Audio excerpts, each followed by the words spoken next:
పొడిచినోడు కత్తిని పట్టుకొని ఎలా పొడిచాడో నువ్వు చేసి చూపించావంటే ఏ ఏ ఏరియా వాళ్ళు ఎట్టా కత్తి పట్టుకుని వేస్తారో నాకు తెలుసు.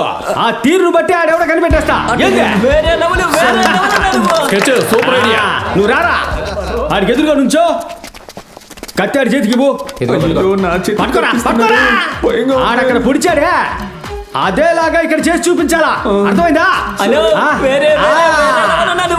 కరెక్ట్ గా చేసి చూపించాలా అన్న. వాడు పొడవడానికి ముందు కత్తిని ఇలా తిప్పి ఏంటి కింద పడేసా?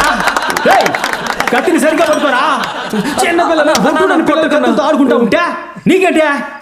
సారీ అన్న. సరిగ్గా చేయాలి సార్. అర్థమైందా? ఎంకరేజ్ చేయండి రా, చెప్పండి కొట్టండి రా. కానీ కానీ రా రా రా. ఆ తర్వాత ఇలా తిప్పాడా, ఆ తర్వాత ఇలా చేసి చేతులు మార్చుకుని